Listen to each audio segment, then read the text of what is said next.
Hello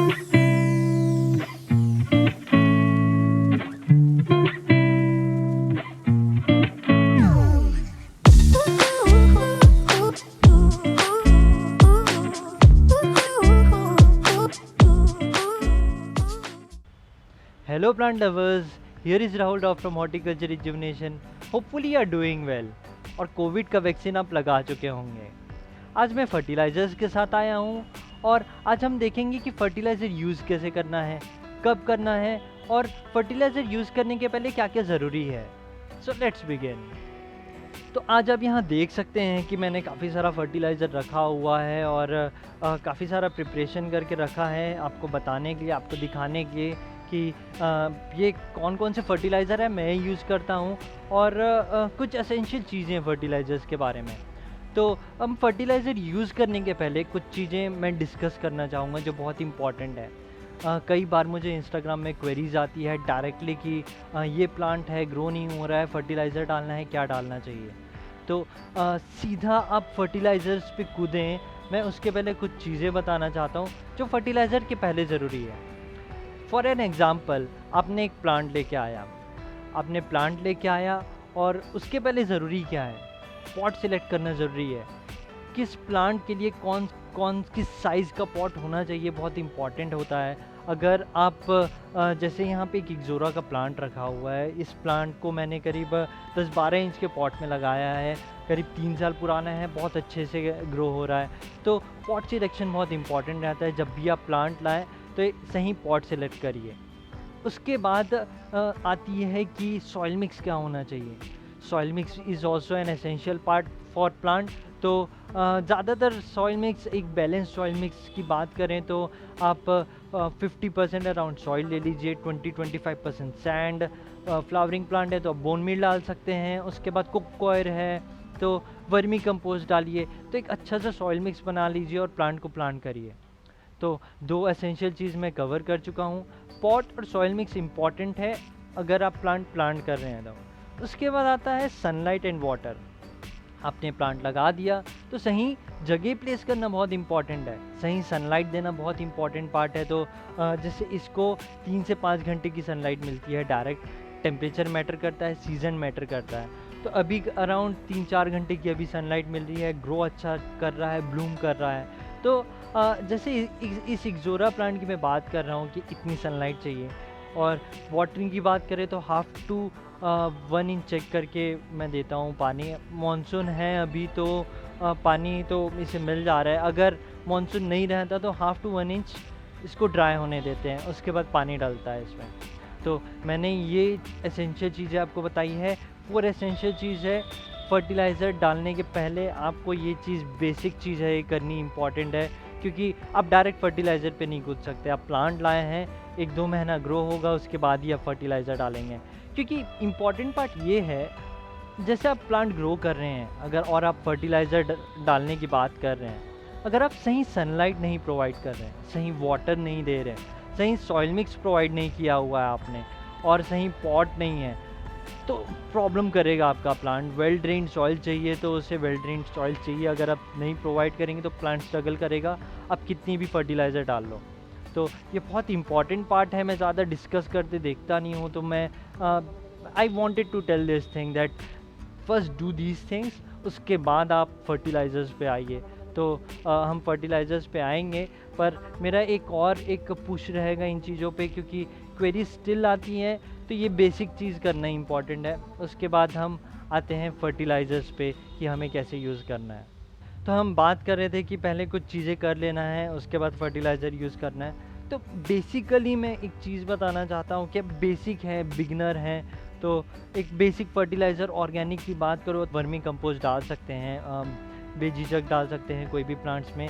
macro और micro nutrients दोनों होता है वर्मी कंपोस्ट में। जैसे यहाँ पे आप देख सकते हैं, यहाँ पे वर्मी कंपोस्ट दे के रखा है मैंने, तो ये आप डाल सकते हैं, नरिश करता है सॉइल को। स्टडी तो यही कहती है कि इसमें मैक्रो माइक्रो न्यूट्रिएंट्स दोनों होते हैं। उसके बाद डिपेंड करता है कि आप किस क्वालिटी का वर्मी कंपोस्ट मिल रहा है। अगर अच्छी क्वालिटी का है तो आपको बिल्कुल बेनिफिट करेगा। अब होता ये है कि कई बार इससे फुलफिलमेंट नहीं होती है प्लांट की, तो हमें क्या करना चाहिए। फ्लावरिंग प्लांट है तो आप बोन में डाल सकते हैं, आप इसे सॉइल मिक्स में भी मिला सकते हैं। और स्लो रिलीजिंग फर्टिलाइज़र है।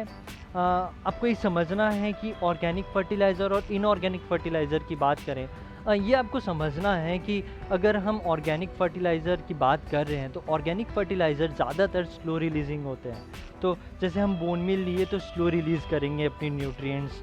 तो जैसे कि स्प्रिंग में हम काफ़ी सारे प्लांट को फर्टिलाइज़ करते हैं। हम इक्ज़ोरा को ले लें तो इसका ग्रोइंग पीरियड विंटर डोरमेंसी हो जाता है, स्प्रिंग में आते हैं तो हम स्प्रिंग में फर्टिलाइज़ कर देते हैं, अच्छा है। क्योंकि फिर समर आएगा, समर में आप सही सनलाइट प्रोवाइड कर रहे हैं या फिर स्प्रिंग में सही सनलाइट प्रोवाइड कर रहे हैं तो ब्लूम करते हैं ये।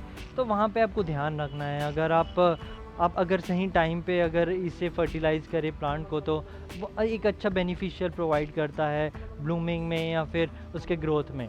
तो जैसे हम ऑर्गेनिक फर्टिलाइज़र की बात करें कि स्लो रिलीजिंग होता है, तो इनऑर्गेनिक फर्टिलाइज़र थोड़ी जल्दी रिलीज़ करते हैं न्यूट्रिएंट्स, तो बहुत जल्दी बेनिफिट देते हैं, आप बहुत जल्दी उसका रिज़ल्ट भी देखेंगे। तो ये एक पार्ट है ऑर्गेनिक और इनऑर्गेनिक का। जैसे कि मैं बात कर रहा था वर्मी कंपोस्ट और बोन मील, ये तो ऑर्गेनिक फर्टिलाइज़र्स हैं। उसके बाद आप मस्टर्ड फर्टिलाइज़र भी ले लिए। तो मैं ये 3 चीज़ को पहले कवर किया हूँ क्योंकि मैं जनरली अपने प्लांट्स में डालता हूँ, ज़्यादातर डालता हूँ। उसका एक पार्ट दिखाता हूँ मैं। ये मिक्स फर्टिलाइज़र है मेरा, जो मैं बहुत सारे वीडियोज़ में सजेस्ट किया हूँ, इंस्टाग्राम में भी सजेस्ट करता हूँ कि 50% वर्मी कंपोस्ट लीजिए, 25% bone meal and 25% mustard fertiliser mix कर दीजिए और फीड कर दीजिए। मैं ज़्यादातर प्लांट्स पे फीड करता हूँ और मेरे लिए बेनिफिशियल है। वन ऑफ द रीज़न मैं लोगों को ये बताता हूँ ये फर्टिलाइज़र डालने का मिक्स करके कि क्योंकि ये ईज़िली अवेलेबल है ऑल ओवर इंडिया में है। आप कहीं भी हैं, ये फर्टिलाइज़र शॉप में जाएंगे बोलेंगे तो ये मिल जाएगा, तो ईज़िली अवेलेबल है। और मेरा सजेशन यही है कि आप इसे मिक्स करके, अगर आप बिगनर हैं या फिर कोई भी स्टेट में, आप इसे डाल सकते हैं। उसके बाद मैं एक और फर्टिलाइज़र में आता हूँ पोटैश के बारे में। तो पोटाश का एक चीज़ है कि मैं साइकस प्लांट में पोटाश और बोन मील मिक्स करके डालता हूँ, तो मेरे लिए बेनिफिशियल है, मेरे लिए वर्क करता है। तो मैं बहुत सारी चीज़ें अपने वे में भी वेरी करके देखता हूँ कि चीज़ें कैसी वर्क करती है। तो पोटाश और बोन मील काफ़ी बेनिफिशियल मेरे लिए वर्क करता है कुछ प्लांट्स के लिए। तो मैं अब देखिए, पोटाश का काम ये है कि अगर आपको पोटाश की डेफिशिएंसी देखनी है तो लीव्स के कॉर्नर्स में डिकोलोरेशन होता है, लाइट ग्रीन कलर की लाइट ग्रीन हो जाता है लीव्स, और थोड़े से अनहेल्दी से लगते हैं, आपको देखने से पता चल जाएगा। तो पोटाश की डेफिशिएंसी से होता है। बिगनर है तो मैं ज़्यादा डिटेल्स में आपको नहीं बोलूँगा कि आप ये करिए करके। बिगनर है तो आप नॉर्मल ये जैसे मिक्स फर्टिलाइज़र है ये आप डाल सकते हैं, क्योंकि काफ़ी सारी चीज़ें कवर हो जाती है इसमें। पर एज एन एडवांस में आप आए, थोड़ा सा 1-2 साल हो गया है, तो आप ये चीज़ें नोटिस करना चालू कर सकते हैं कि जैसे कि मैं बोल रहा हूँ कॉर्नर्स में थोड़े लाइट ग्रीन हो जाते हैं लीव्स, तो पोटाश की डेफिशिएंसी होती है, तो वहाँ पे आप पोटाश डाल सकते हैं। पोटाश हेल्प करता है वाटर अपटेक में और फूड को ऊपर लेने में प्लांट्स को, तो बेनिफिशियल है। अपने जो मैक्रो न्यूट्रिएंट्स हैं और जो माइक्रो न्यूट्रिएंट्स अपना अपना काम करते हैं। NPK is the common macro nutrients, nitrogen, phosphorus और पोटेशियम, जो जनरली आपको पता होगा। तो ज़्यादातर यूज़ इसलिए होता है क्योंकि ज़्यादा क्वांटिटी में चाहिए रहता है प्लांट्स को। तो हम एक पोटाश की बात कर रहे थे जो बेनिफिशियल है कुछ वे में, कैसे काम करते हैं। बोन मील फ्लावरिंग के लिए काम करते हैं, जैसे काफ़ी वीडियोज़ में मैंने ये डिस्कस किया है। बोन मील रूट्स को भी हेल्दी करते हैं, उसके रूट्स हेल्दी होंगे तो प्लांट भी होंगे।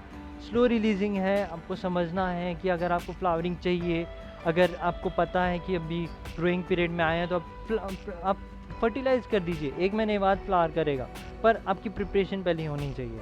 तो ये एक पार्ट है। ज़्यादा न्यूट्रिएंट्स के डेप्थ में नहीं जाऊँगा क्योंकि मैंने एक सॉइल मिक्स का वीडियो बनाया था, that video is good but it didn't get much views, and one of the reason I think is it went too long, और मैंने शायद थोड़ा हैवी टॉक कर दिया था उसमें, तो may be that could be the reason, तो इसलिए मैं ज़्यादा न्यूट्रिएंट्स में नहीं जाऊँगा। उसके बाद मैं एप्सम सॉल्ट में आता हूँ। एप्सम सॉल्ट भी बहुत बेनिफिशियल है कुछ प्लांट्स के लिए। मैग्नीशियम प्रोवाइड करता है और काफ़ी सारे चीज़ आप इससे बेनिफिट ले सकते हैं। जैसे आपके बर्ड्स ड्रॉप होते हैं तो ये डालने से ही बर्ड ड्रॉप होने के सॉल्यूशन हो जाता है। कई बार लीव्स भी ड्रॉप होते हैं या फिर डिकोलोरेशन होता है, आपको ग्रीनरी चाहिए, तो एप्सम सॉल्ट काम करता है वहाँ पे, तो आप एप्सम सॉल्ट डाल सकते हैं, 1 टीस्पून डाल सकते हैं प्लांट के साइज़ को देखते हुए।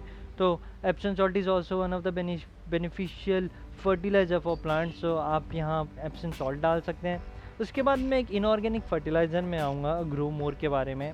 एनपीके भी ले सकते हैं, पर ग्रो मोर में मेरे जितना मैं स्टडी किया हूँ इसमें कुछ और न्यूट्रिएंट्स रहते हैं, एसेंशियल न्यूट्रिएंट्स प्लांट के लिए, तो ये वर्क करते हैं। मेन एनपीके ही रहता है, मैक्रो न्यूट्रिएंट्स, तो आप इसे डाल सकते हैं। इनऑर्गेनिक है, जल्दी रिज़ल्ट देता है, अगर आपको चाहिए जल्दी रिज़ल्ट तो आप इनऑर्गेनिक फर्टिलाइजर्स डाल सकते हैं।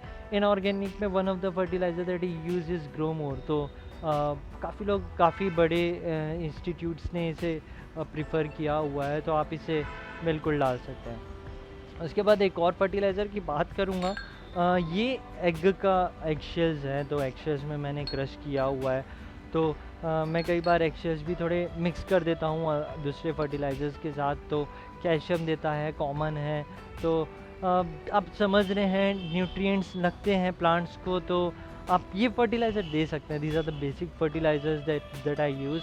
तो मैं ज़्यादा बड़ा नहीं करूँगा वीडियो को, और एक और चीज़ बताऊँगा।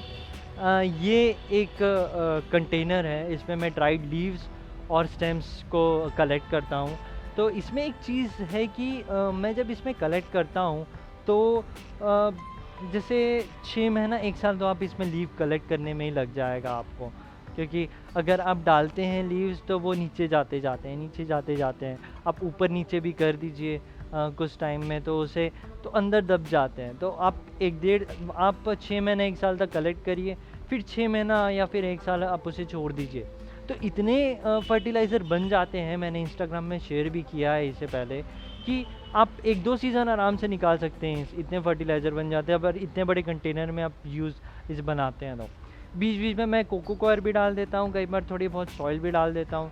तो मैंने नीम का पेड़ भी उगाया हुआ है, तो मैं नीम के लीव्स भी डाल देता हूँ। तो एगशेल्स भी डालता हूँ क्रश करके। पहले तो मैंने एगशेल्स बिना क्रश किए डाला था, तो वो जल्दी डिकम्पोज नहीं होते हैं, तो आप क्रश करके डाल दीजिए, बेनिफिशियल होता है। तो मैंने तो एक सीज़न तो लास्ट ऑटम में तो ये काफ़ी बनाया था, तो काफ़ी प्लांट्स में डाला था, काफ़ी सारे प्लांट्स, और एक्सपेंडिचर भी सेव होता है अगर आपको एक वे में सेव करना है तो। ट्रस्टबिन का भी एक कंपोस्टर लाया था मैंने, तो मैंने उससे भी बनाया है, उससे भी यूज़ किया है, तो आप उसका वीडियो देख सकते हैं, उसको कैसे यूज़ करना है उसका वीडियो है। तो काफ़ी सारा चीज़ आप कर सकते हैं फर्टिलाइज़र को लेके। अगर आप इंटरेस्ट ले रहे हैं गार्डनिंग में, तो चीज़ें करने के लिए बहुत सारी है। आप बनाना पील भी डाल सकते हैं ड्राई करके, आप ऑरेंज के पील्स भी डाल सकते हैं। वेजिटेबल्स को भी आप पानी में रख के उसे कुछ दिन छोड़ के उसके वाटर डाल सकते हैं, तो आप काफ़ी सारा चीज़ कर सकते हैं। और बेसिक चीज़ मैंने शेयर की है जो मैं यूज़ करता हूँ, और फर्टिलाइज़र करना इम्पॉर्टेंट है। कुछ चीज़ें और बताना चाहूँगा फर्टिलाइज़र्स के बारे में कि आप ग्रोइंग सीज़न में डालिए, बहुत इम्पॉर्टेंट है। डॉर्मेंसी में नहीं डालना है, क्योंकि प्लांट्स तब लेंगे खाना जब वो जगे हुए हैं। सो रहे हैं तो वो अब सोते हुए खाना नहीं खाते हैं, तो प्लांट्स को भी नहीं डालना है, ये चीज़ समझना है। और कुछ और टिप्स ये हैं कि आप इनऑर्गेनिक फर्टिलाइज़र डालते हैं तो आप पानी डाल दीजिए, उसको ड्राई स्टेट में मत डालिए, आप पानी डाल दीजिए अगर आप डालते हैं। और ज़्यादातर कोशिश करिए अब कोई भी फर्टिलाइज़र डालें थोड़ा सा मॉइस्ट रहे एटलीस्ट सॉइल। तो these are the tips for fertiliser. और so hopefully you like the video and don't forget to subscribe and share to other plant lovers. Instagram में हमें फॉलो कीजिए, काफ़ी सारे फ़ोटोज़ और काफ़ी सारे इन्फॉर्मेशन शेयर होते हैं। आप हमें कनेक्ट कर सकते हैं, हमें वेबसाइट के थ्रू भी काफ़ी सारी चीज़ें चल रही हैं, हॉर्टिकल्चर की वेबसाइट में भी। आप वेबसाइट विज़िट कीजिए और हमारे साथ बने रहिए। Keep gardening.